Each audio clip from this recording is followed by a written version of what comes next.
Hello there. This is MD. Here with you on Saskiano. Here we go again. We are in a new After Effects tutorial.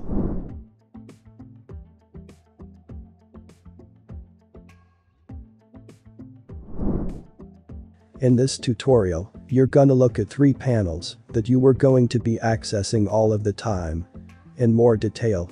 So, I want to give you a quick rundown of what the project panel, the composition panel, and the timeline panel are useful. So let's start with the project panel. This is kind of your home base for all your projects. This is where you're going to import footage and hopefully organize your footage. It's where you're going to make compositions and keep everything organized. If you're following along, you're gonna see pretty much the same folder structure that I have here. And in these folders, I have some various assets. You can see in the audio folder, I have a WAV file. In my footage folder, I have some MOV files, which are video files. But you're still gonna see the same folder structure. The general idea here is to put stuff in folders that make sense to you. Because if you have a project and you just have a list of assets, it can be very difficult to find the thing that you're looking for. Now there is a search right up here, which is super handy. But once you get a ton of assets in your project, it can be hard to know what every clip is named, especially if you're working with clips from a camera that are named, just a jumble of numbers and letters. That's not really helpful. But if you have them organized in a footage folder, you're gonna be much better off. Now let's talk about how to import your footage into a project. And you can do this in a number of ways. When I go through it really quickly, let's come here to File, Import, and Import File. If you caught that there was a keyboard shortcut, which is Ctrl or Command I. Makes sense. Similar to some other applications. It'll bring up the import file window. And you can select your files. Now you'll notice down here, we have some options.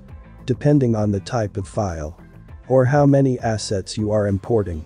For example, if you open up a bunch of photos, you'll have some different options on how that can be imported. But for right now, you might just select a media file and then choose import. You can see here is my file right here. If you want your assets to be imported into a particular folder, that's no problem at all. Just select the folder, then go to import. I just use the keyboard shortcut. Ctrl or Command I. Select your item, choose import. And now that was put right in this footage folder. And that can be really handy. You can also just double click in a blank space here in the project panel. That'll bring up the import file window. You can right click here, choose import file, and you can open up an Explorer window or Finder window on the Mac and just drag your assets right into the project panel here. Or you can drag them into your composition panel or the timeline panel and they will be imported into your project. As right there, I drag it right into my timeline panel. And it was added to my project up here. If you make some room here in the project panel, you will see there are some columns. If you click on the columns, you can sort your folders or your media items by different attributes. I like to have them sorted by name. And here's a pro tip. I like to put the really important things, are the main things, in a folder with underscore as the first character, because that will ensure, if I sort these by name, that it remains on top. And that's really helpful for me. There's more to the project panel. But for now, let's jump over to the composition panel. Composition panel is what's called a viewer. A panel that can contain multiple compositions, layers, footage items, with multiple views of such items. There's a few different types of viewers in After Effects. As the composition viewer, there is a layer viewer, There's a footage viewer. There's a flowchart viewer. And the effects controls panel, which is right here, is also a viewer. And a viewer lets you view stuff when you are building your compositions. You can have multiple layers of by open up my main comps. And I double click on my Saskiano assets composition here. In this composition, I have multiple layers of different types. I have solids, and text, and shape layers. These are all After Effects generated assets. But in the viewer, I can see all of them. And that's the basic idea. So, as you're working on a project down here in the timeline panel, you can see what's going on. You can view your animations on your project. Now the composition panel and every other panel has panel-specific menu items, which can access if you right-clicking here. There are some composition-specific options. And you have the same thing up here. In a little while out hamburger menu. There are panel-specific menu items available in every panel.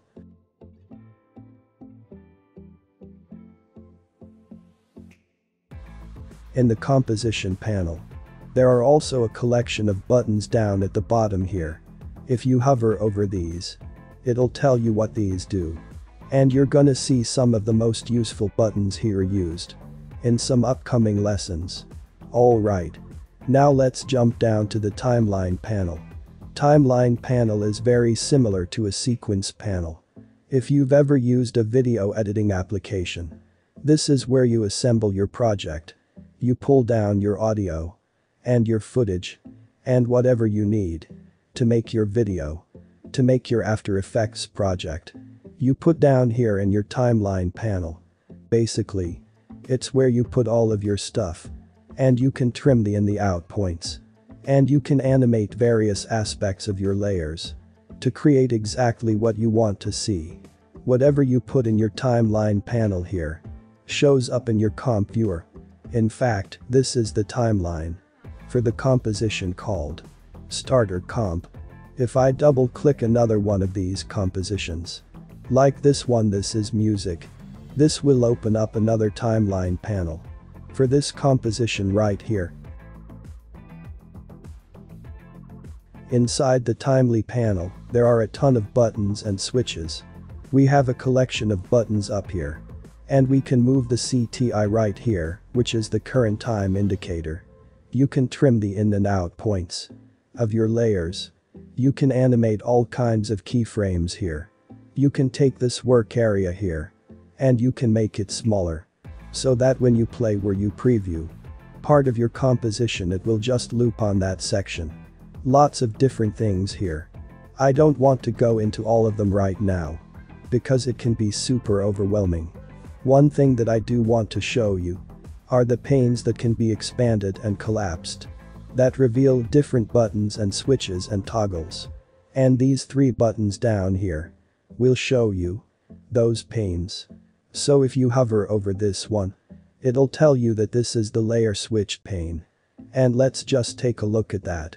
In the layer switch pane is this collection of switches right here. Second one is the transfer controls pane, which is this section right here. In the third one is this in-out duration and stretch pane right here. Now that may be a little bit confusing right now. But when you see them used, it's going to make sense. And the reason why I'm talking about the now is because, as I mentioned in the previous lesson, real estate in After Effects is a premium, and you can see if I make all of these panes visible, it shrinks my area over here, my timeline, and it makes it much more difficult to work on things. Because even on a 1080 screen here, it's just not enough space for me to stretch my legs and make something really cool looking, so a lot of the time I leave this pane collapsed and I never use it. I don't ever go into that pane at all. As for these other two panes, I usually just leave one visible. And there's a keyboard shortcut to toggle back and forth between the switch pane and the transfer controls pane, which is F4. So doing that is kind of a good compromise. between having the switches and controls available and having enough timeline here to be able to work. Now that's a good place to stop for now. Like I mentioned with these other panels, you're gonna see some different aspects of these panels being used and you'll find out more information about them. As we move throughout the course, you're gonna see them used more in context, which makes a lot more sense. Once you see how something is used, it makes a much stronger connection in your brain, rather than me running through every single option now. Finally, we are done for today. Don't forget to subscribe, like, share, and leave your comment down below in the comments section. Also, if you want to learn more, take a look at our first channel, Everything PS. See you next time. Bye.